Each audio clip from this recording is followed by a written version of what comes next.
it's MK, and I am here with a Advent calendar giftie today, and I'm going to share with you guys how I use it. And today is for day 13.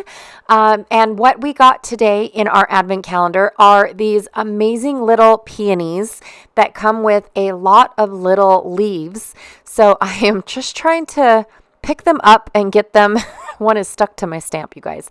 But I'm just trying to pick them all up and share with you guys the size of like how many pieces came in today's little gifties. So there they are, adorable little peonies. They are printed on a cherry wood, so they're absolutely beautiful as is, but I'm actually going to use some ink to see if I can't color them. So from day 9, I have our stamp set that I'm going to use on the layout as well. These are some tulips that I just can't seem to get rid of that are in my gear garden. I love irises, and these little tulips I've just come back every year, and they're bigger and bigger every year. Like I started with 1, then I had 2, now I have 5. It's amazing. So I've got some distress inks as well as some ink oxides I'll be playing with. And then this is my title. It's actually from 3 different foam sticker sets or thicker sets. I've got mustard seed, bundled sage, squeezed lemonade, I think rustic wilderness, and then of course my walnut stain, and then whatever gray is on my little gray brush.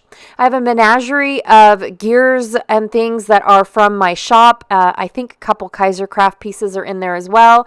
And then from 49 and Market, the ochre, I have no idea how to say that word, acetate pieces. I pulled these out for the green and yellow pieces. I'm not going to just use the plain yellows. All right, so again, my title set was from 3 different thickers. The little guys are from those Paige Evans. Oh, I love those. I think I have like 5 sets, maybe only 3. I don't know, but I absolutely loved them. And then the larger words, weirdly enough, I bought a set from Close to My Heart way back in the day.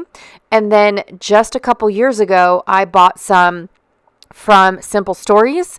They are almost the exact same. So I was able to combine both of the sets to come up with my resilient word, which I thought was absolutely perfect for these tulips. The word was amazing.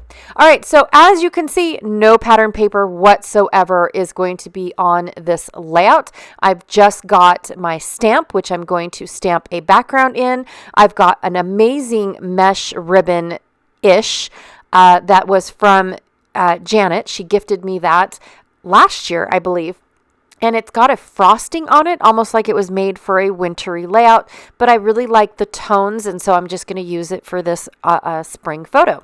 Again, I'm toning down my ink or my stamped image with whatever gray was on my ink, my blender brush. I know you guys couldn't see it, but in real life, I could totally see it.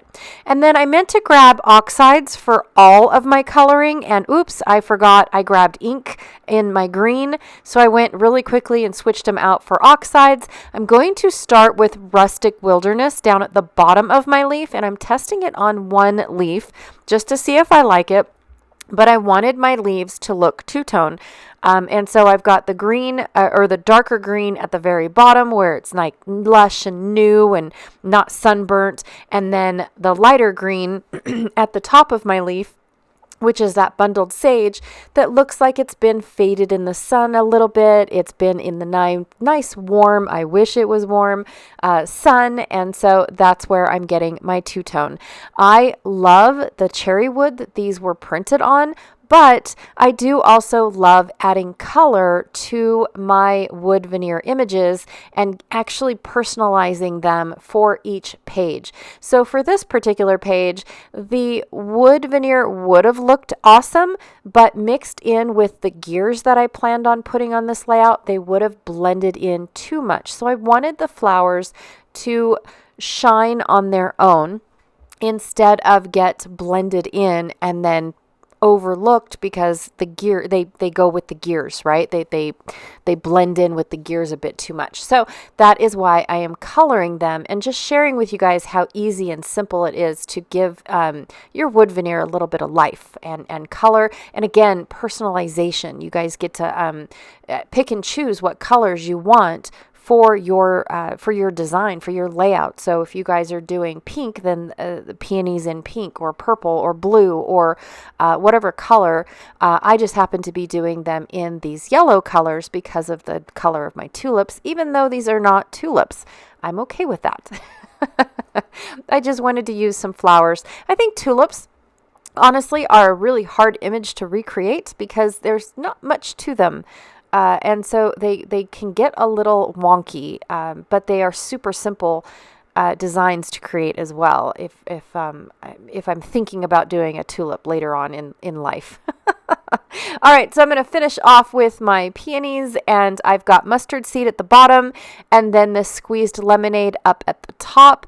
And I am trying to blend them in by using whatever was blended onto my glass mat onto my squeezed lemonade, and that's why it looks a little bit darker than what the packaging looks like. I've got my title. I really want it to go straight across, almost like it's a book cover. So like this is a cover of a magazine type of thing. Is what I was going for. And again, you guys, I go through stages. I really do.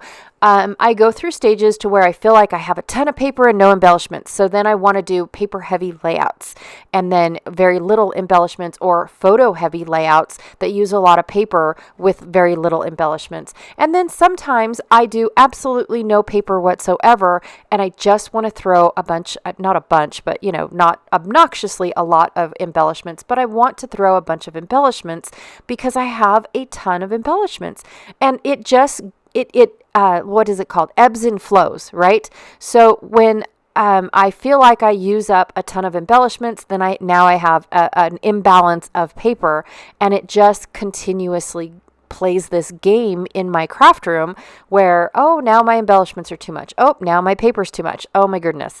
And so I love doing layouts like this where there is absolutely no paper, but I get a good feel of the embellishments. Like I feel like I used a bunch of embellishments, even though I'm not jam packing this page with a ton of embellishments. I did want to keep this page small, so I did an 8.5 by 11 page today because it's not one of those pages where it's like, ooh, I have to talk a ton about tulips. These tulips. So the house that we purchased back in 2012, 2013, somewhere in there, 2012, I think. I don't know, you guys. I don't remember.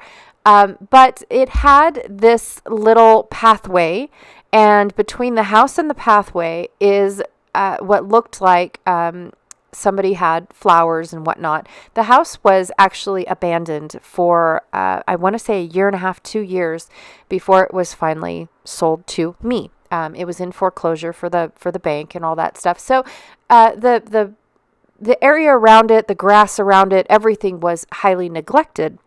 And so we are starting from scratch. I had no idea what they had as far as flowers and things between the house and the sidewalk. And so I didn't see anything. Nothing was coming up. Nothing was growing. So I decided to go over to a friend's house. I picked up some bulbs and brought irises home. And I planted 3 little irises underneath my window that used to be my craft room. It's my daughter's room now, but she's got this beautiful bay window, and it was just the tiny little sliver of where flowers can go, right? And so I planted them there. That way I could open it in the spring and then the summer and smell my irises. They are beautiful smelling, absolutely beautiful. And so 2 years goes by and I don't really have any I've got the leaves and things yet, but they're not flowering just yet. And I get this tulip. It took 2 years and nothing for 2 whole years because, I was working, I'm busy. I don't really have a lot of time to garden I didn't make the time, basically is what it was. And so 2 years go by and all of a sudden I get this tulip. Where does this come from? I have no idea where this tulip came from. And then around the house, too, I have a tulip. She's weird, too. It's a little red tulip, but she doesn't last very long. The deer get her. I think the only reason why these tulips last is because it's so close to the house. But the deer get my other tulip, and I don't even know what color it is. That's how fast they are. So anyways, this tulip, it starts off, it was this lonely little thing. It didn't last very long. And then the next year, it was a lonely little thing, but she was bigger and taller because now she has to compete with the irises because they get bigger and taller every year. And then, of course, year 4, I have a ton of irises, and now I have 2 tulips in the same spot.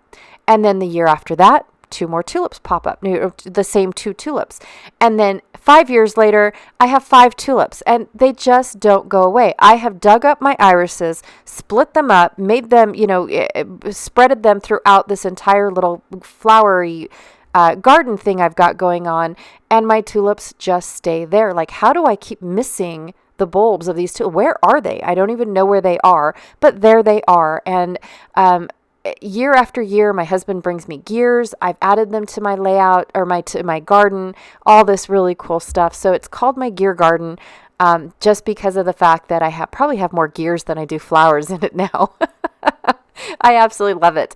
But these tulips, I don't know where the bulbs are. I don't know where they are, but they are resilient enough to keep coming back year after year, time after time, and they just keep getting bigger. They're beautiful. I love the mix of the yellow and the red. I don't know if that's the way they're supposed to be. I have no idea. But I do enjoy when they pop up. And now I'm starting to get another tulip somewhere else down the line in my flower garden here. And then, like I said, the one around the house, I don't even know what color it is because the deers get to it before I do. All right, you guys, so that is my layout for today. I do love how it looks. Like I said, I really wanted that bold title down at the bottom, kind of like a banner going across a page, a cover from a book or something. I just love how it looks, and yeah, I love my tulips. I really do. Didn't think I was gonna, but as persistent as they are, which is another great word. But yeah, they are there and they're beautiful. It's not like I don't know. They've got a personality of their own. That's what it is. All right, you guys, thank you so much for hanging out with me today. I really, truly appreciate it when you guys stop by and check out what I'm doing every day. Don't forget to check out Janet Fritz's channel to see if she is playing along with day 13 or what she's got going on her channel for today. All right, you guys, again, thank you so much for hanging out with me today. I really, truly appreciate it, and I will check you guys all later. Bye.